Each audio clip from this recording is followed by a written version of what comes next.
Roger, clear pilot.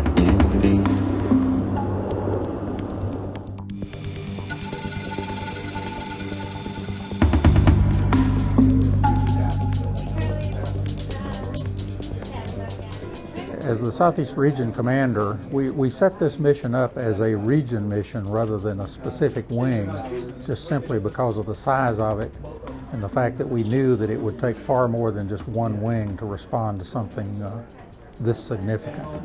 And as the Region Commander, you know, I bear the responsibility of being the senior officer for the region.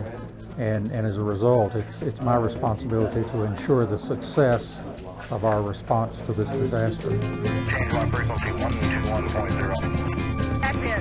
Under 121. That's fine. Oh, well then let me widen up for you, Randy. Let me reorient. Initially, they were looking at all parts of the coastline just to get an overall view of everything that was going on and what the coastline looked like.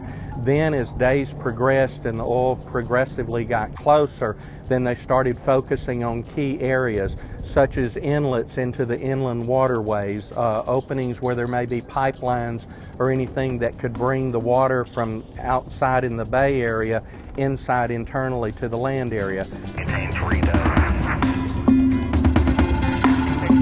see the boom they've got on the ground there to get this area to get that close.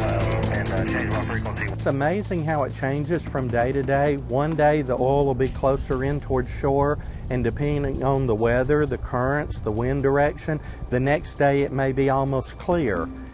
This is certainly different than missing aircraft search and rescue. It's also different than any other disaster relief mission I've ever been involved in. We've been told that this could last up to 120 to 180 days. It's certainly the biggest thing I've ever worked.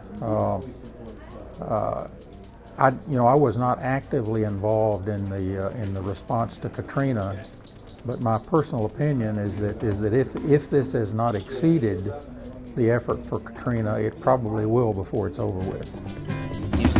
And when they did that, it kind of messed us up. We had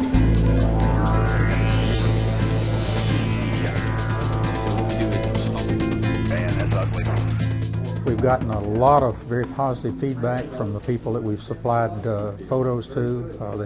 They've been impressed with the product that we've delivered. They've been impressed with the professional nature of all of our crews that are involved in it.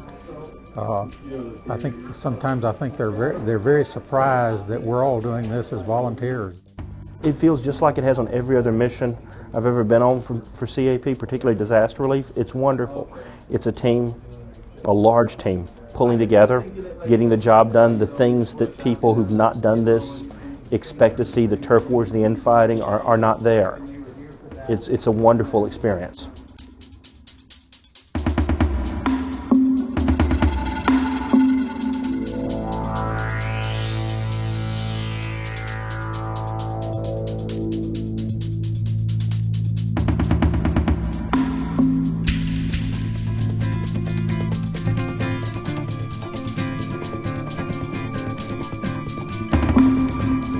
Thank you.